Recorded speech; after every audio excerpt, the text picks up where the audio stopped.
তৎক্ষণাতে ইফালে ই সাংঘাতিক হটলিছ এটা লৈ আহিছো শুনি কি হৈছে মিলন এই ঠাণ্ডাখনত তইনো বাৰু কি ডাঙৰ খবৰটো লৈ আহিলি কচোন এ সৌদা এছা ৰ কচোন ডাঙৰ দা ক'ত ডাঙৰ দা ঘৰত নাই মিলন কি হ'ল তহঁতৰ ডাঙৰ দা আৰে মিলন বিহু নাই সংক্ৰান্তি নাই ঘপকৈ পৰি সেৱা কৰি দিলি যে কথা কি ডাঙৰ দা 3 মাহৰ আগতে যে টাউনত পৰীক্ষা দিবলৈ গৈছিলো সেই যে তই যে ৰাতিপুৱাই ৰিক্সাৰে মোক উঠাই লৈ গৈছিলি তোৰ মনত নাই আছে অ কিয় নাথাকিব মোৰ সৰু ভাইয়ে পৰীক্ষা দিয়া দিনটো মই ইমান সোনকালে পাহৰিম নে সেই পৰীক্ষাত মই পাছ কৰিলো ডাঙৰ দা মই ইঞ্জিনিয়াৰিং কলেজত চিট পাই গলো সঁচা এছা মোৰ নম্বৰ 783 মিলন তই মোৰ সপোন দিঠকত পৰিণত কৰিলি আজিৰ পৰা মই দিনত কিয় প্ৰয়োজন হলে ৰাতিও ৰিক্সা চলাম আৰু ৰিক্সা চলাই চলাই মোৰ দেহৰ তেজ পানী হৈ গলেও মই তোক ইঞ্জিনিয়াৰিং পঢ়ুৱাম প্ৰাঞ্জল বোৱাৰীক মাতি আনি খবৰটো নিদিয়া কিয় ট্ৰলি ঐ ট্ৰলি য'ত যেনেকৈ আছে তেনেকৈ বাহিৰলৈ ওলাই আহা নবু আজি আমাৰ আনন্দৰ দিন চিঞৰি চিঞৰি ফূৰ্তি কৰাৰ দিন চোৱা সকলো শুনিছা তেনেহ'লে তুমি মিলনক অভিনন্দন জনোৱা নাই কিয় আমাৰ পৰিয়ালৰ প্ৰথম ইঞ্জিনিয়াৰ হ'বহি চোতালত শাৰী শাৰী গাড়ী ৰৈ থাকিব তই কিন্তু মিলন সদায় সৎপথত চলিবি খোজকাছৰ কথা মুঠে মনলৈ নানিবি প্ৰথম কথা হ'ল মানা ভগা বুজিছাতো হ'ব দিয়া কেঁচা খৰি বৰষুণত তিতিয়ে আছে তাৰে তুমি আকৌ মাছৰ জোল বনাই জহা চাউলৰ ভাত খোৱা কল্পনা কৰিলাই বোৱাৰী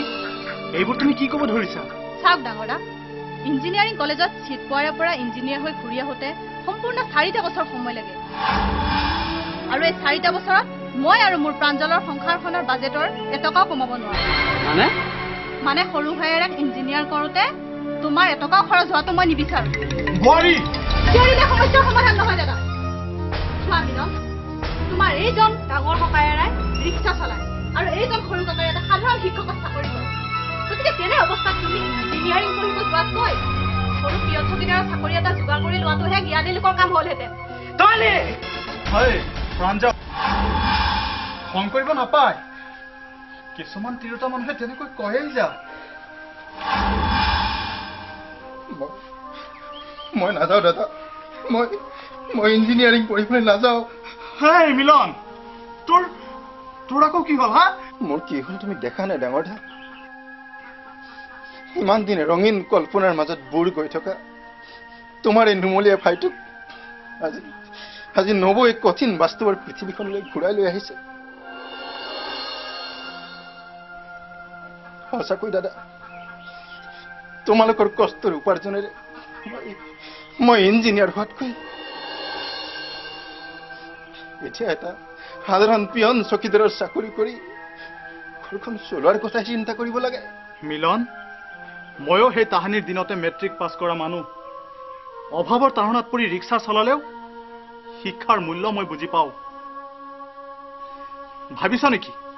নবৌৰাৰ সিদ্ধান্তই মোৰ এই ভৰি দুখন দুৰ্বল কৰি পেলালে বুলি মোৰ এই ভৰি দুখনে এতিয়াও 10 ঘণ্টাকৈ ৰিক্সা চলাব পাৰে আৰু তোক ইঞ্জিনিয়াৰিং পঢ়াবলৈ প্ৰয়োজন হলে মোৰ ৰিক্সাৰ চকা দিন ৰাতি একাকাৰ হৈ ঘূৰিব কিন্তু ইঞ্জিনিয়াৰ পঢ়াৰ খৰচ কিমান সেয়া তই নাজানো দাদা মোতকৈ তই বেছি নাজানো যা প্ৰাঞ্জলক বিএলৈকে পঢ়াওঁতে যিমান খৰচ হ'ল তাৰ 2 গুণ হ'ব খুব বেছি 3 গুণ হ'ব সেয়েতো টকাৰ চিন্তা তই বাদ দে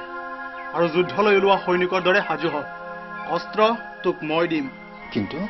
মুঠতে সকলো চিন্তা বাদ দি তই কলেজত এডমিশ্যন ল'বলৈ সাজু হগৈ আৰু 4-5 দিনৰ ভিতৰত যাব পৰাকৈ আৱশ্যকীয় বয়বস্তুবোৰ যা যোগাৰ কৰি লগৈ শুনিছিলো দেৱতা দৰ্শন কৰিবলৈ হেনো মানুহে যুগ যুগ ধৰি তপস্যা কৰিব লাগে কিন্তু কোনো তপস্যা নকৰাকৈ তোৰ দৰে দেৱতাৰ দৰ্শনে মোৰ জীৱন সঁচাকৈ ধন্য কৰিলে দাদা মই ইঞ্জিনিয়াৰিং পঢ়িবলৈ যাম দাদা তই মানুহ নহয় তই দেৱতা মিলন দাদা তোৰ অনুৰোধ মই ৰাখিম কিন্তু মোৰো এটা দাবী আছে তহঁতে একেবাৰে নুবুজাও আৰু বুজিবলৈ একো নাই মুঠতে মই এডমিশ্যন লোৱাৰ আগতে তই বিয়া পাতিবই লাগিব মিলন বিয়াৰ কথা মই সেইদিনা ভাবিম যিদিনা তই ইঞ্জিনিয়াৰ হৈ এইখন ঘৰৰ চোতালত ভৰি দিবিহি তাৰমানে 4 বছৰ পিছত 4 বছৰ একো নহয় যা শুনিছ শুনিছ সৰুদা ডাঙৰদা কি কৈছে এইবোৰ শুনিছ শুনিছো মিলন মই ভিতৰৰ পৰাই এই অভিমানী ডাঙৰদাৰ প্ৰত্যেকটো কথাই শুনি আছো ডাঙৰদা তই ভাবিছ নেকি তোৰ প্ৰত্যেকটো সিদ্ধান্ত আমি চকু কাণ নোহোৱা মানুহৰ দৰে নীৰৱে সমৰ্থন কৰি যাম নহ'ব ডাঙৰদা নহ'ব চা আমাক মানুহ খোৱাৰ নামত তোৰ নিজৰ জীৱনটো ধ্বংস হৈ যোৱা আমি মনে মনে চাই থাকিম হয় নহ'ব 4 বছৰৰ কথা বাদ দে অহা 4 মাহৰ ভিতৰত তোৰ বিয়াখন হ'বই লাগিব 4 মাহ বুলি কিয় কৈছ সৰুদা অহা 4 সপ্তাহৰ ভিতৰত ডাঙৰদাৰ বিয়া হ'বই লাগিব একদম কাৰেক্ট অহা 4 সপ্তাহৰ ভিতৰত আমাৰ ডাঙৰদাৰ বিয়া হ'বই লাগিব ঠিক আছে মই তহঁতৰ কথা মানিম কিন্তু তাৰ আগতে তই প্ৰাঞ্জলে মোৰ এটা চৰ্ত মানিব লাগিব কোৱা দাদা তোৰ বিয়াৰ কাৰণে যিকোনো চৰ্ত মানি ল'বলৈ মই ৰাজি তেনেহ'লে শুন মিলনলৈ তই প্ৰতি মাহে 500 টকা হোষ্টেল খৰচৰ বাবে পঠাব লাগিব ক পাৰিবি মানে দাদা জানো তই নোৱাৰ কাৰণ ঘৈণীয়েৰে টনা ৰছীৰ চেৱে চেৱে নাচি থকা তই এটা প্ৰাণহীন পুতলা ভিতৰলৈ নহয় 10 বাজিবৰ হৈছে এতিয়া স্কুললৈ যা দাদা মই এতিয়া একো নুশুনো মিলন আগতে মোৰ সপোন দিঠক হ'বলৈ দে তাৰপিছত এয়া মই তোৰ মূৰত ধৰি শপত খাই কৈছো মই চাই থোৱা ছোৱালীজনী তহঁতৰ বৌ হিচাপে উপহাৰ দিম এতিয়া যা কলেজলৈ যাবৰ হৈছে যা যা আকৌ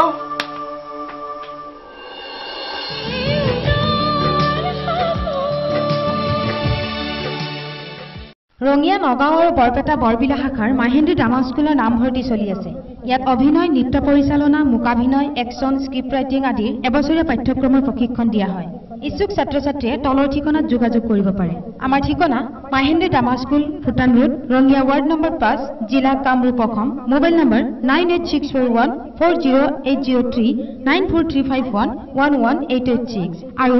মাহেন্দ্ৰী ড্ৰামা স্কুল বৰবিলা শাখা বৰপেটা জিলা বৰপেটা অসম মাহেন্দ্ৰী ড্ৰামা স্কুল নগাঁও শাখা আমোলাপট্টি কলংপাৰ জিবি ৰোড জিলা নগাঁও অসম মোবাইল নম্বৰ 9864162605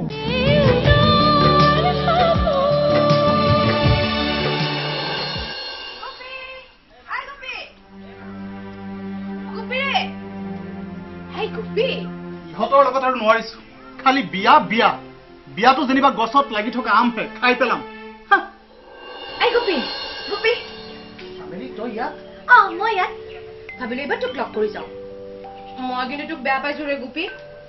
আজি 5 দিন ধৰি তই মোক লগ কৰা নাই আমিলি অলপ লাহে লাহে ক কিয় লাহে লাহে ক'ব লাগে আজি মই সবকে চিল্লাই কৈ দিম তই মোক বিয়া কৰাম বুলি কৈ ঠগিছ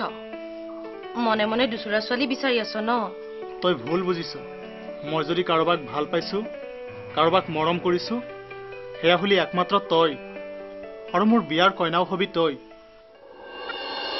তোৰ বাহিৰে আন কোনো নহয় বুজিছ ইমান দিনটো এইবোৰ সমজি থাকোতে গ'ল এতিয়া আৰু সমজি বুজা বুজি সব শেষ এতিয়া মাত্ৰ তোৰ লগত মোৰ গৰম লাগে ভাই ধৈৰ্য ধৰ চামিলি ইমান দিনে আমাৰ এই সম্পৰ্কৰ কথা তহঁতৰ ঘৰখনৰ বাহিৰে আন কোনেও নাজানে আৰু মাত্ৰ কেইটামান দিন এইবোৰ কথা তই লুকাই ৰাখ কেইটামান দিন মানে আৰু কিমান দিন নক কিয় গুপি মানে ধৰ 4 বছৰ আৰু 4 বছৰ মাইৰে বাবাৰে মইতো মৰি থাকিম ৰে সত্যি গুপি মই মৰি থাকিম একো নহয় চামিলি আমি ইমান দিন যেনেকৈ আছিলো এতিয়াও তেনেকৈ থাকিম মাত্ৰ এই 4 বছৰ তই বিয়াৰ কথা নকবি কিয় কি হল জানো চামিলি মোৰ যে সৰু ভাই সেই যে মিলন সি যে টাউনৰ কলেজত পঢ়িছিল হিয়েই তাৰ কি হল জানো চামিলি কি হৈছে ৰে তাৰ নক কিয় গুপি ঐ কিবা বিমাৰ হৈছে নেকি দিম একমাৰ মোৰ ভাইৰ বিমাৰ হোৱা তই ক'ত শুনিলি আৰে বাবা তেনেহলে কি হৈছে তই নক কিয় আমাৰ মিলন ইঞ্জিনিয়াৰ হ'ব কি জি ইঞ্জিনিয়াৰ মানে কেনেকৈ বুজাও আৰু কেনেকৈ বুজাবি ইঞ্জিনিয়াৰ হ'ব ডাঙৰ অফিচাৰ হ'ব চাকৰি কৰিব বহুত দৰমহা পাব এই যে ইঞ্জিনিয়াৰ ঐ কেনেকৈ হ'ব ৰে ইঞ্জিনিয়াৰ কেনেকৈ হ'ব মানে চহৰৰ কলেজত গৈ পঢ়িব আৰু 4 বছৰ পঢ়াৰ পাছত মিলন ইঞ্জিনিয়াৰ হ'ব সঁচা ই মাইৰে বাবাৰে এই তাৰ মানে মই ইঞ্জিনিয়াৰৰ কি হ'ম নব হবি আকৌ কি মজা হ'ব বহুত মানুহ আহিব আহি মোক ক'ব মেম সাহেব ইঞ্জিনিয়াৰ বাবু ক'ত মই কম গা ধুইছে আৰু এটা আহি সুধিব মেম সাহেব ইঞ্জিনিয়াৰ বাবু ঘৰত আছেনে মই কম ভাত খাইছে বাবা কি মজা হ'ব আচ্ছা গোপী ইঞ্জিনিয়াৰ পঢ়িবলৈতো বহুত টকা লাগিব ন চামেলি বহুত টকা লাগিব সেইকাৰণে ভাবিছো 4 বছৰ পঢ়ি মিলন ইঞ্জিনিয়াৰ হৈ আহক তাৰ পিছত আমি বিয়া পাতিম এই গোপী পাক্কাটো একদম পাক্কা চাবি কিন্তু পিছত যদি কিবা লটং বটং কৰ সত্যি মই কিন্তু মৰি থাকিম কেনেকৈ কিয় কওঁ চামেলি সেই তাহানিতে আমাৰ যি ভাল পোৱা গঢ়ি উঠিছে তাক মই কেনেকৈ পাহৰিম কিন্তু এই 4টা বছৰ তই আমাৰ ঘৰলৈ নাহিবি নাহো দে তোৰ আৰু মোৰ এই ভাল পোৱাৰ কথা এই 4টা বছৰ তই কাকো নকবি মোৰে শপত বাবা নকওঁ দে আজি ইমান দিনে লুকাই ৰখা কথাটো আৰু 4টা বছৰ লুকাই ৰাখিব নোৱাৰিম নেকি চামেলি হ'ব দে এইবোৰ কথা মই কাকোৱে নকওঁ আৰু ইয়ালেও মই আৰু কেতিয়াও নাহো এই গোপী চাবি কিন্তু মাত্ৰ 4টা বছৰ তাৰ পাছত যদি তই কিবা লটং পটং কৰ মই কিন্তু জীয়াই নাথাকিম গোপী মই একো লটং পটং নকৰো চামেলি একো নকৰো এতিয়া হল নহয় যা গৈ দে যা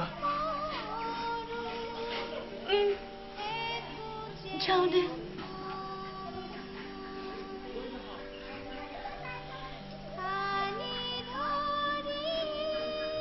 মাত্ৰ 4টা বছৰ গোপী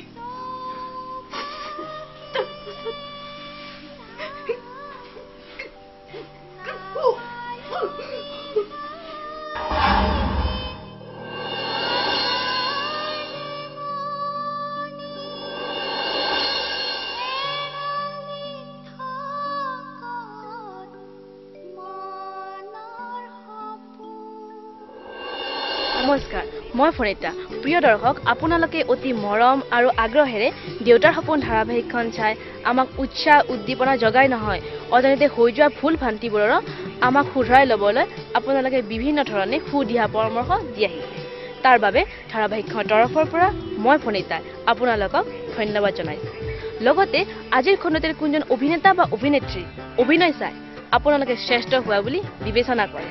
আমালৈ লিখি পঠিয়াওক আমাৰ ঠিকনা Mahindri drama school Bhutan road Rangia ward নং 5 জিলা কামৰূপ অসম মোবাইল নং 9864140803 94351 11886 98541 54285 আকৌ অহা সপ্তাহত একে সময়তে একেটা বাৰতে আৰু একেটা চেনেলতে পুনৰ লগ পোৱাৰ প্ৰতিশ্ৰুতিৰে আজিলৈ ইমানতে সামৰিছো ধন্যবাদ হৃদয়ৰ থাপনা জ্বলা মাহাৰ চাকি মনৰ বেদনা যাব যে আঁতৰি এই ঘৰ সজাবলে আহিব বোৱাৰী আশা হ'ল মনত সেয়া হ'ব আপোন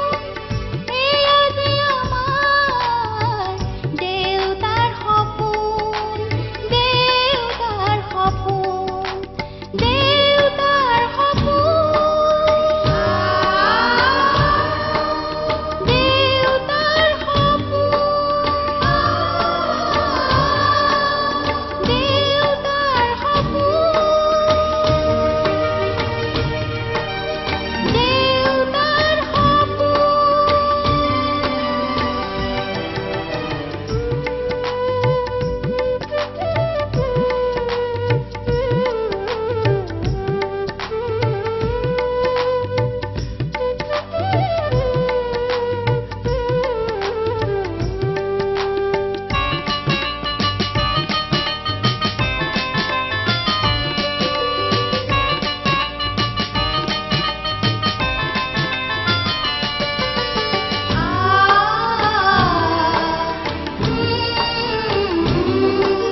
দৰ্শক আপোনাক অপৰূপা টিভিৰ তৰফৰ পৰা বিনম্ৰভাৱে অনুৰোধ কৰিছোঁ এই চেনেলটো আপুনি ছাবস্ক্ৰাইব শ্বেয়াৰ ফলোইং লাইক আৰু কমেণ্ট কৰি লগতে কাষতে থকা বেল আইকনটো ক্লিক কৰি আমাক আপুনি সহায় কৰে যেন আপোনাৰ এই সহায় সহযোগিতাই অপৰূপা টিভি চেনেলটোক জীয়াই ৰখাত বিশেষভাৱে সহায় কৰিব যদি আপুনি অপৰূপা টিভি চেনেলটোক ফেচবুক ইউটিউব বা ইনষ্টাগ্ৰামত সদায় চাব বিচাৰে তেন্তে আপুনি আজিয়ে এতিয়াই চেনেলটো ফলোইং ছাবস্ক্ৰাইব আৰু লাইক কৰি ওচৰতে থকা বেল আইকনটো বজাই দিয়ক আৰু অপৰূপা টিভিক সদায় উপভোগ কৰক আপোনালোকৰ মৰম আৰু আশীৰ্বাদে অপৰূপা টিভিক আগুৱাই যোৱাত যথেষ্ট সহায় কৰিব আমি সদায় প্ৰতিশ্ৰুতিবদ্ধ ৰাইজৰ পক্ষত থাকি ৰাইজৰ হকে আৰু সমাজৰ উন্নতিৰ হকে কাম কৰি যাম বিশেষ জানিব লগা থাকিলে প্ৰিন্স কাশ্যপ পৰিচালন সঞ্চালক তথা মুখ্য সম্পাদক অপৰূপা টিভি মোবাইল নাম্বাৰ 8135819868 নম্বৰত যোগাযোগ কৰিব পাৰিব ধন্যবাদ